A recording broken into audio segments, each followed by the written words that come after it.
இதை அரசியல் பேசக்கூடாதுன்னு சொல்றதெல்லாம் அது எங்க ஐயாவும் சொல்ல மாட்டாங்க, இங்க என் தம்பி இருக்கிறப்ப அப்ப எங்க ஐயாவும் சொல்ல மாட்டாங்க. சொல்லணும் எங்க ஐயா ஞானசம்பந்தத்துக்கு உங்களுக்கு தெரியுமில்ல. இப்ப இங்க வந்து கொஞ்சம் அடக்கி வச்சுட்டு போயிட்டாங்க, நேரம் குறைவு. எங்களுக்கெல்லாம் நாங்கெல்லாம் முன்னாடி இருக்கும்போது பள்ளிக்கூடத்து பேராசிரியர் பாடம் எடுத்துக்கும் போது குரலை சொல்லி இன்னார் செய்தாரு ஒருத்தர், அவர் நானும் நன்மை செய்து விடாது சொல்லுப்பா, இந்த குரலை சொல்லுப்பா. அவன் எந்திரிச்சு ஐயா இன்னொரு தடவை சொல்லுங்க, என்னப்பா இன்னார் செய்தாரு ஒருத்தர், அவர் நானும் நன்மை செய்து விடாது சொல்லுப்பா. ஐயா என்ன ஒரே ஒரு தடவை, ஏய் என்னப்பா நீ, எங்க வாத்தியாரெல்லாம் ஒரு தடவை அந்த குரலை சொன்னா அப்படியே மனசுல வச்சு திருப்பி சொல்லுவோம். அவன் உங்களுக்கு யாரும் நல்ல வாத்தியார் பாடம் எடுத்திருக்காரு ஐயா. அப்புறம் ஒரு தடவை வீட்டுக்கு போயிருக்காங்க. வீட்டுக்கு போகும்போது சின்ன சின்ன பசங்க 3 வயசு இந்த பேச வந்த பருவத்தில் இருக்க பசங்க எல்லாம் உட்காந்து தொலைக்காட்சி பார்த்துட்டு இருந்திருக்கான். பார்த்தீங்கன்னா பெரியவங்க வந்தோடனே போங்க போங்க போங்க அப்படின்னு அனுப்பி விட்டுருமா. போகும்போது 3 வயசு பசங்க 2 பேர் போயிட்டு போறாங்களா, என் வாழ்க்கையிலே இந்த மாதிரி படத்தை நான் பார்த்தது இல்லை அப்படின்னு. யாரு ஐயா சொல்றாங்க, 3 வயசு பையன் சொல்றான் என் வாழ்க்கையிலே பார்த்தது இல்லைன்னு போயிட்டு போறான். அது அரசியலை நீங்க எப்படி எடுத்துக்கிறீங்கன்னு என் அன்பு பிள்ளைகள் தெரியல. ஒண்ணு நீங்க புரிஞ்சுக்கணும், ஒரு அண்ணனா ஒரு மூத்தவனா நான் சொல்ல கடமைப்பட்டிருக்கேன். அரசியல் என்பது ஒரு வாழ்வியல் என்பதை நீங்க புரிஞ்சுக்கணும். அறிவியல் புவியியல் போல அது ஒரு வாழ்வியல். இன்னைக்கு ஸ்ரீஹரிகோட்டால இருந்து விண்கலை இத்தனை மணிக்கு ஏவப்படணுங்கிறது முடிவு செய்தது எது? அரசு. அந்த அரசை முடிவு செய்தது எது? அரசியல்.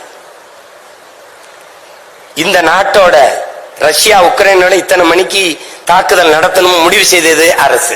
அந்த அரசை தீர்மானிச்சது எது? அரசியல். அப்ப அரசியல் என்பது ஒரு வாழ்வியல். அரசியல் வேண்டாம் என்று நீங்கள் விலகி நிற்பது என்பது வானமே இல்லாத பூமியில் வாழப்போகிறேன் என்பது எப்படிப்பட்டதோ அப்படிப்பட்ட ஒரு கருத்து.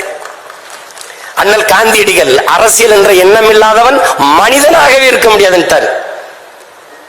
மனிதனாகவே இருக்க முடியாதுன்ட்டாரு. லெனின் இன்னொரு மடி மேல போய் என்ன சொல்றார்? ஒவ்வொரு மனிதனின் ஒவ்வொரு வார்த்தையிலும் அரசியல் பிறக்குதுன்ட்டாரு. அது நல்லா கவனிச்சுக்கணும். பிளாட்டோ என்ன சொல்றான்? அரசியல் வேண்டாம் என்று நீ விலகி நிற்கலாம், ஆனால் அரசியல் உன்னை விட்டு ஒருபோதும் விலகாதுங்கிறான்.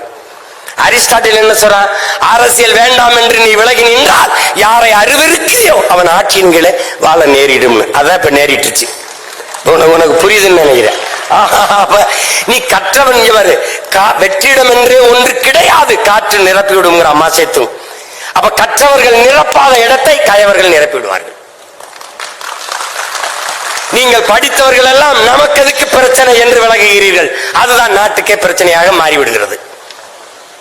நீ ஊழல் லஞ்சத்தை ஒழிக்கணும். எங்கிருந்து ஒழிப்பாய்? உன் உள்ளத்தில் இருந்து ஒளி. நான் ஊழல் லஞ்சத்திற்கு எதிரானவன், நான் ஊழல் லஞ்சத்திற்கு எதிரானவன், நான் ஊழல் லஞ்சத்துக்கு எதிரான. ஒவ்வொருவரும் ஊழல் லஞ்சத்துக்கு எதிர. ஊழல் லஞ்சம் ஒழிஞ்சிரும். இதை புரிஞ்சுக்கிட்டு வேலை செய்யணும். இந்த உலகத்தை நீ எப்படிப்பட்ட மாற்றத்திற்கு கொண்டு வர விரும்புகிறாயோ அதை உன்னிலிருந்து தொடங்கு. இதுதான் கோட்பாடு. நான் சரியா இருக்கேன், நீ சரியா இரு, அவர் சரியா இருக்கட்டும், அவர் சரியா இருப்போம், நாம் சரியாக இருப்போம், நாடு சரியாயிரும். இதை புரிஞ்சுக்கணும். அரசியல் வேணாம்னா எப்படி? காலையில நீ பிதுக்கிற பர்பஸை, குடிக்கிற தேநீர், படிக்கிற செய்தித்தாள், படிக்கிற பாடம், பார்க்கிற வேலை, வாங்குற சம்பளம், உன் வாழ்க்கையில பிறப்பு சான்றிலிருந்து இறப்பு சான்றிதழ் வரை எல்லாத்தையும் தீர்மானிப்பது அரசு. அந்த அரசை தீர்மானிப்பது அரசியல். அப்ப உனக்கான அரசியலை நீ தீர்மானிக்கலன்னா அப்படி ஒண்ணு கணிச்சுக்க. அரசியலை கற்பிக்காதது கல்வியே இல்லை. அரசியலை தாண்டி ஆகச் சிறந்த கல்வியே இல்லை.